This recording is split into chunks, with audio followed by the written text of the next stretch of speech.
कुछ ही घंटे में आपका हिस्ट्री का एग्जाम होने वाला है। ऐसे में आपको इस क्लास को बिल्कुल भी नहीं छोड़ना है जी हाँ, क्योंकि आज की इस क्लास में मैं आपको वो क्वेश्चन दिखाने वाला हूं जो आपको एग्जाम पेपर में देखने को मिलेगा जी हाँ। ऐसा ही क्वेश्चन आपके एग्जाम पेपर में छपने वाला है, तो आप लोग इस क्लास को बिल्कुल भी बीच में नहीं छोड़ेगा। आप पूरा क्लास करके तब एग्जाम हॉल में जाइएगा, ताकि आप लोग बिल्कुल 50 से 50 क्वेश्चन को करेक्ट करके आइएगा जी हाँ। तो बिना टाइम को वेस्ट के हम लोग क्लास को पूरा करेंगे, और आप लोगों को क्लास अच्छी लगे तो आपको हर हाल में लाइक कर देना और अपने दोस्तों में आपको शेयर भी कर देना, ताकि आपका फ्रेंड भी क्लास का बेनिफिट उठा पाए जी हाँ। तो हम लोग चलते हैं यहाँ पे क्वेश्चन की ओर। अगर आपको आंसर पता होगा तो आप लोग साथ साथ अपना आंसर भी जरूर बताते चलेगा जी हाँ। तो क्वेश्चन 1 में क्या पूछा जा रहा है, हड़प्पा सभ्यता किस काल की सभ्यता है जी हाँ। इन जो हड़प्पा सभ्यता है वो कौन से काल की सभ्यता है वो आपको बताने हैं जी हाँ। आपने बार बार इस क्वेश्चन को पढ़ा है, क्योंकि एग्जाम में ये क्वेश्चन बार बार पूछा जा चुका है, तो आपको आंसर हर हाल में पता होना चाहिए। तो यहाँ पे वन का right answer option number C बिल्कुल करेक्ट हो जाएगा जी हाँ, कांस्य युग हो जाएगा जी हाँ। तो आप देख लेंगे हम लोग नेक्स्ट क्वेश्चन, क्वेश्चन नंबर 2 जी हाँ। तो क्वेश्चन नंबर 2 भी स्क्रीन पे आ चुका है, क्या बोला जरा देखिए और राइट आंसर बताने की कोशिश कीजिए। हड़प्पा सभ्यता में सर्वप्रथम किस स्थल का उत्खनन हुआ है जी हाँ, यानी जो हड़प्पा सभ्यता है उसमें सबसे पहले कौन सी स्थल की खुदाई हुई है वो आपको बताने हैं। तो यहाँ पे आपका ऑप्शन स्क्रीन पे आपको कमेंट बॉक्स में राइट आंसर बताने कौन सा ऑप्शन होगा। तो यहाँ पे 2 का ऑप्शन नंबर सी बिल्कुल करेक्ट हो जाएगा जी हाँ।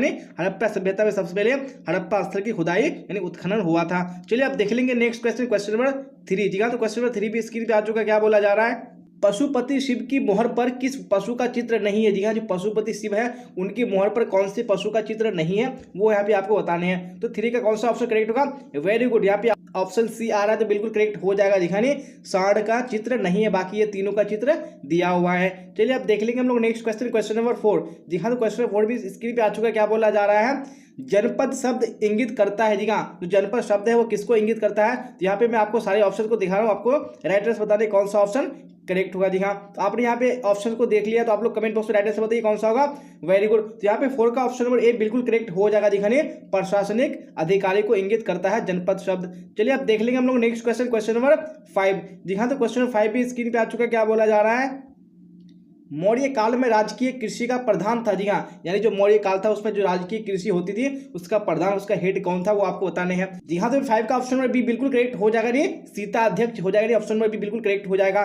चलिए तो आप इसी तरह नेक्स्ट क्वेश्चन देख लेंगे हम लोग, क्वेश्चन नंबर 6 क्या बोला जाएगा 6 में, सतसहसी संहिता का दूसरा नाम क्या है जी हाँ। जो सतसहसी संहिता है उसका दूसरा नाम क्या है वो आपको कमेंट बॉक्स में बताने हैं। तो 6 का ऑप्शन नंबर सी बिल्कुल करेक्ट हो जाएगा जी हाँ, यानी महाभारत का ही दूसरा नाम क्या है, सतसहसी संहिता। तो यह बहुत ही इंपॉर्टेंट क्वेश्चन है, तो आपको हर हाल में इसका आंसर पता होना चाहिए। चलिए आप क्वेश्चन नंबर 7 को देख लीजिए, क्या बोला जा रहा है, मनुस्मृति में कितने प्रकार के विवाह की चर्चा है जी हाँ। यानी जो मनुस्मृति है उसमें कितने प्रकार की विवाह की चर्चा की गई है, व्याख्या की गई है। तो यहाँ पे 7 का ऑप्शन नंबर बी बिल्कुल करेक्ट हो जाएगा जी हाँ, 8 प्रकार की विवाह की चर्चा की गई है। चलिए तो इसी तरह नेक्स्ट क्वेश्चन देख लेंगे हम लोग, क्वेश्चन नंबर 8 जी हाँ। तो क्वेश्चन नंबर 8 भी स्क्रीन पे आ चुका है, क्या बोला जा रहा है, प्राचीनतम वेद कौन है जी हाँ। यानी इनमें से कौन सा वेद सबसे प्राचीनतम सबसे पुराना है वो आपको बताने हैं। यहाँ पे 8 का ऑप्शन नंबर ए बिल्कुल करेक्ट हो जाएगा जी हाँ, ऋग्वेद जी हाँ। ऋग्वेद क्या है, सबसे पुराना वेद है, तो इसका भी आंसर आपको हर हाल में पता होना चाहिए। चलिए तो आप देख लेंगे हम लोग नेक्स्ट क्वेश्चन, क्वेश्चन नंबर 9 जी हाँ। तो क्वेश्चन नंबर 9 भी स्क्रीन पे आ चुका है, क्या बोला जा रहा है देखिए और राइट आंसर बताने की कोशिश कीजिए। ऋग्वैदिक कार्यों के सर्वप्रमुख देवता थे जी हाँ। जो ऋग्वैदिक कार्य है उसके सबसे प्रमुख देवता कौन थे वो आपको बताने हैं। यहाँ पे आपका ऑप्शन दिया हुआ है, तो बिल्कुल ऑप्शन नंबर बी करेक्ट हो जाएगा, यानी इंद्र हो जाएगा। चलिए अब देख लेंगे हम लोग नेक्स्ट क्वेश्चन, क्वेश्चन नंबर 10 जी हाँ। तो क्वेश्चन नंबर 10 भी स्क्रीन पे आ चुका है, क्या बोला जा रहा है, आजीवक संप्रदाय के संस्थापक थे जी हाँ। जो आजीवक संप्रदाय था इसके संस्थापक कौन थे, यानी इसकी स्थापना किसने की थी वो आपको बताने हैं। तो यहाँ पे 10 का ऑप्शन नंबर बी बिल्कुल करेक्ट हो जाएगा जी हाँ, मखली गोसाल ये क्या थे, आजीवक संप्रदाय के संस्थापक थे जी हाँ। जैसा कि आप स्क्रीन पे क्वेश्चन देख पा रहे होंगे किस टाइप का क्वेश्चन है, आपको एग्जाम में इसी टाइप का क्वेश्चन पूछा जाएगा। तो बिल्कुल भी आपको क्लास को स्किप नहीं करना है और क्लास को आपको हर हाल में लाइक कर देना, अपने दोस्तों में आपको शेयर कर देना है जी हाँ। तो क्वेश्चन नंबर 11 भी स्क्रीन पे आ चुका है, क्या बोला जा रहा है, महात्मा बुद्ध को कहाँ ज्ञान प्राप्त हुआ जी हाँ। जो महात्मा बुद्ध है उनको ज्ञान की प्राप्ति कहाँ पे हुई थी, कौन सी जगह में हुई थी वो आपको बताने हैं। तो यहाँ पे 11 का ऑप्शन नंबर बी बिल्कुल करेक्ट हो जाएगा जी हाँ, बोध गया में हुई थी। चलिए तो अब देख लेंगे हम लोग नेक्स्ट क्वेश्चन, क्वेश्चन नंबर 12 जी हाँ। तो क्वेश्चन नंबर 12 भी स्क्रीन पे आ चुका है, क्या बोला जा रहा है, निर्गव का अर्थ होता है जी हाँ। तो निर्गव का अर्थ क्या है वो आपको बताने हैं। तो यहाँ पे 12 का ऑप्शन नंबर सी बिल्कुल करेक्ट हो जाएगा जी हाँ, निर्गव का अर्थ क्या होता है, सन्यासी। तो ऑप्शन नंबर सी बिल्कुल करेक्ट हो जाएगा। चलिए अब देख लेंगे हम लोग नेक्स्ट क्वेश्चन, क्वेश्चन नंबर 30 जी हाँ। तो स्क्रीन पे क्वेश्चन आ चुका है, बोला जा रहा है कि पाणिनि की अष्ट अध्याय रचित है जी हाँ। जो पाणिनि की जो अष्ट अध्याय है यानी उसको कब रचा गया है वो आपको बताने हैं। यहाँ पे मैं आपको सारे ऑप्शन को दिखा रहा हूँ, आप लोग कमेंट बॉक्स में राइट आंसर बताइए कौन सा ऑप्शन करेक्ट होगा जी हाँ। तो यहाँ पे क्वेश्चन नंबर 13 का right answer option number B बिल्कुल करेक्ट हो जाएगा, यानी 500 ईसा पूर्व हो जाएगा। चलिए अब देख लेंगे हम लोग नेक्स्ट क्वेश्चन नंबर 14। यहाँ पे स्क्रीन पे क्वेश्चन आ चुका है, क्या बोला जा रहा है, तंबाकू का सेवन सर्वप्रथम किस मुगल सम्राट ने किया था। जी हाँ, जो तंबाकू है, टोबैको है, उसका यूज सबसे पहले किस मुगल सम्राट ने किया था वो बताने हैं। यहाँ पे 14 का right answer option number A बिल्कुल करेक्ट हो जाएगा। जी हाँ, अकबर ने किया था। ये बहुत ही इंपॉर्टेंट क्वेश्चन एग्जाम में बार बार पूछा जा चुका है, तो आपको आंसर इसका पता होना चाहिए। चलिए तो अब देख लेंगे हम लोग नेक्स्ट क्वेश्चन नंबर 15। क्या बोला जा रहा है, तंबाकू पर किस शासक ने प्रतिबंध लगा दिया। जी हाँ, यानी तंबाकू जो है उसको किस शासक ने क्या कर दिया, प्रतिबंध लगा दिया, यानी उस पर रोक लगा दिया। जी हाँ, तो जो उसका बेटा जहांगीर है, तो ऑप्शन नंबर सी बिल्कुल करेक्ट हो जाएगा। देखिए बाप ने क्या किया, तंबाकू का सेवन स्टार्ट किया, लेकिन उसका बेटा जहांगीर ने उस पर क्या कर दिया, प्रतिबंध यानी रोक लगा दिया गया। तो आपको ये बिल्कुल याद रखने हैं कि किसने यूज किया और किसने प्रतिबंध लगाया। जी हाँ, तो अब देख लेंगे हम लोग नेक्स्ट क्वेश्चन नंबर 16। तो क्वेश्चन भी स्क्रीन पे आ चुका है, क्या बोला जा रहा है, शेख मोइनुद्दीन चिश्ती की दरगाह स्थित है। जी हाँ, जो शेख मोइनुद्दीन चिश्ती है, इनकी दरगाह कहाँ स्थित है, तो यहाँ पे आपको बताने हैं। तो 16 का ऑप्शन नंबर सी बिल्कुल करेक्ट हो जाएगा। जी हाँ, अजमेर शरीफ हो जाएगा। चलिए अब देख लेंगे हम लोग नेक्स्ट क्वेश्चन नंबर 17। तो स्क्रीन पे क्वेश्चन आ चुका है, क्या बोला जा रहा है, स्थापत्य कला का सर्वाधिक विकास किसके समय में हुआ। जी हाँ, जो स्थापत्य कला है, इसका विकास सबसे अधिक किसके काल में हुआ था। तो यहाँ पे 17 का right answer option number C बिल्कुल करेक्ट हो जाएगा। जी हाँ, शाहजहां हो जाएगा।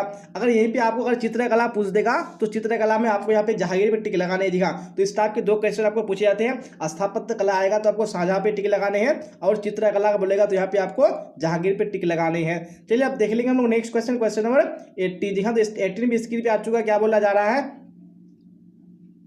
आलमगीर के नाम से कौन सा मुगल बादशाह जाना जाता है। जी हाँ, कौन से मुगल बादशाह को आलमगीर कहा जाता है बताने हैं। तो यहाँ पे 18 का right answer option number D बिल्कुल करेक्ट हो जाएगा, औरंगजेब। चलिए अब देख लेंगे हम लोग नेक्स्ट क्वेश्चन नंबर 19। तो स्क्रीन पे क्वेश्चन आ चुका है, क्या बोला जा रहा है, आमुक्त माल्यवाद किसने लिखी। जी हाँ, तो आमुक्त माल्यवाद है, ये किसने लिखी है ये बताने हैं। तो 19 का right answer option number D बिल्कुल करेक्ट हो जाएगा। जी हाँ, कृष्णदेव राय हो जाएगा। चलिए तो अब देख लेंगे हम लोग नेक्स्ट क्वेश्चन नंबर 20। तो स्क्रीन पे आ चुका है क्वेश्चन, क्या बोला जा रहा है, कौन सा विदेशी यात्री घोड़ों का व्यापारी था। जी हाँ, कौन सा जो विदेशी यात्री था वो घोड़े के व्यापार करते थे। तो यहाँ पे 20 का right answer option number D बिल्कुल करेक्ट हो जाएगा। ए एवं बी दोनों, यानी अफनासी निकेतन भी और फरनाओ नूनिस भी, यानी दोनों क्या थे, व्यापारी थे घोड़े का। चलिए अब देख लेंगे नेक्स्ट क्वेश्चन नंबर 21।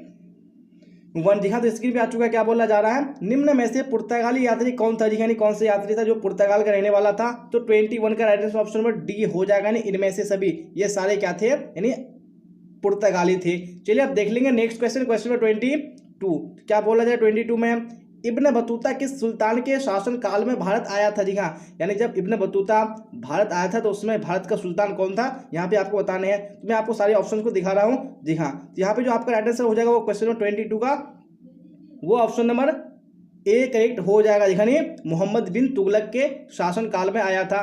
चलिए अब देख लेंगे हम लोग नेक्स्ट क्वेश्चन नंबर 23। जी हाँ, तो स्क्रीन पे क्वेश्चन आ चुका है, क्या बोला जा रहा है, अल बरूनी किसके साथ भारत आया। जी हाँ, जो अल बरूनी था वो किसके साथ भारत आया था, यानी कौन सा शासक के साथ आया था। तो 23 का right answer option number A बिल्कुल करेक्ट हो जाएगा, नहीं महमूद गजनी के साथ आया था।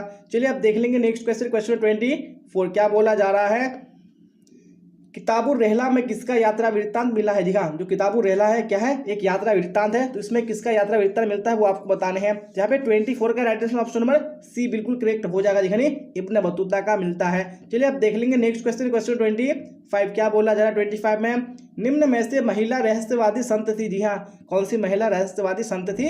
जब 25 का ऑप्शन नंबर सी बिल्कुल करेक्ट हो जाएगा, नहीं रबिया हो जाएगा।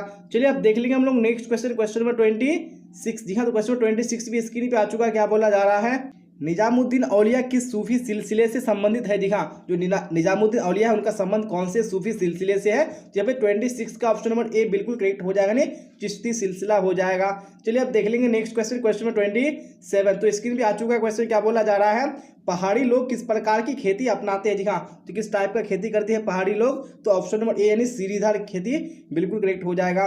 चलिए अब देख लेंगे नेक्स्ट क्वेश्चन 28। क्या बोला जा रहा है, शिकमी रैयत को बंगाल में जमीन पट्टे पर कौन देता था। जी हाँ, तो कौन पट्टे पर देता था जमीन किसको, शिकमी रैयत को। तो यहाँ पे ऑप्शन नंबर ए बिल्कुल करेक्ट हो जाएगा, नहीं रैयत हो जाएगा। चलिए अब देख लेंगे हम लोग नेक्स्ट क्वेश्चन 29। जी हाँ, और आपको इसी तरह भी क्लास तक बने रहना है, क्योंकि हम लोग इसी तरह के इंपोर्टेंट क्वेश्चन अभी कवर करेंगे।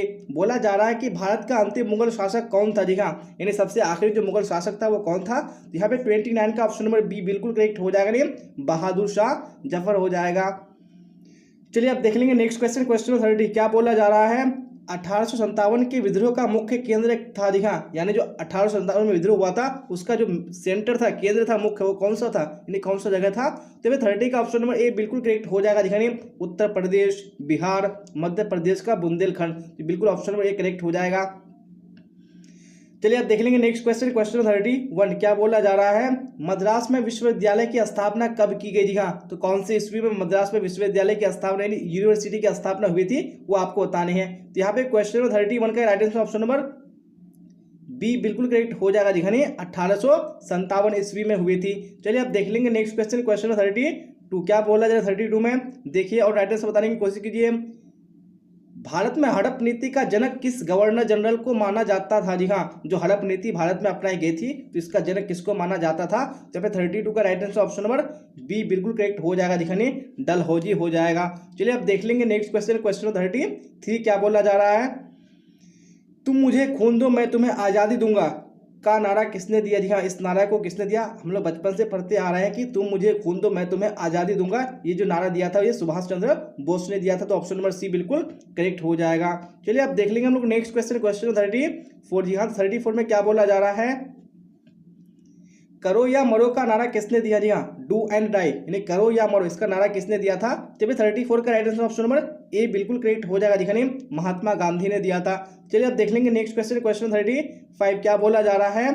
सविनय अवज्ञा आंदोलन की शुरुआत कब हुई, जी हाँ, यानी सिविल डिसओबीडियंस मूवमेंट, जी हाँ, इसकी शुरुआत कब हुई थी। तो यहाँ पे 35 का right answer option number A बिल्कुल करेक्ट हो जाएगा, दिखाने 12 मार्च 1930 ईस्वी को हुई थी। चलिए तो अब देख लेंगे हम लोग नेक्स्ट क्वेश्चन, क्वेश्चन 36, जी हाँ, 36 भी स्क्रीन पे आ चुका है। क्या बोला जा रहा है, देखिए भारत छोड़ो आंदोलन का नेतृत्व किसने किया था, जी हाँ, इसका नेतृत्व किसने किया था भारत छोड़ो आंदोलन का। तो 36 का ऑप्शन नंबर ए बिल्कुल करेक्ट हो जाएगा, नहीं महात्मा गांधी ने किया था। चलिए अब देख लेंगे नेक्स्ट क्वेश्चन, क्वेश्चन 37 क्या बोला जाए 37 में, देखिए असहयोग आंदोलन का नेतृत्व किसने किया, जी हाँ, तो इस आंदोलन का नेतृत्व किसने किया था। तो 37 का आपका ऑप्शन नंबर बी बिल्कुल करेक्ट हो जाएगा, जी महात्मा गांधी हो जाएगा। चलिए अब देख लेंगे हम लोग नेक्स्ट क्वेश्चन, क्वेश्चन 38 क्या बोला जा रहा है। असहयोग आंदोलन को स्थगित कब किया गया था, जी हाँ, तो कब इसको रोक दिया गया था असहयोग आंदोलन को। तो 38 का आपका ऑप्शन नंबर बी बिल्कुल करेक्ट हो जाएगा, 1922 ईस्वी में। तो आप देख लेंगे नेक्स्ट क्वेश्चन, क्वेश्चन 39, जी हाँ, तो स्क्रीन पे क्वेश्चन आ चुका है। क्या बोला जा रहा है, लाला का पूरा नाम क्या था, जी हाँ, जो लाला था ये किनका टाइटल था। जब 39 के right answer option number B बिल्कुल करेक्ट हो जाएगा, दिखाने लाला लाजपत राय। लाला लाजपत राय लाला का पूरा नाम था। चलिए आप देख लेंगे नेक्स्ट क्वेश्चन, क्वेश्चन नंबर 40, तो स्क्रीन पे आ चुका है क्वेश्चन। क्या बोला जा रहा है, संविधान सभा के अस्थायी अध्यक्ष कौन थे, जी हाँ, यानी जो संविधान सभा हुई थी उसका अस्थायी, जी हाँ, यानी परमानेंट नहीं था, ये क्या था अस्थायी था, उसका अध्यक्ष कौन था।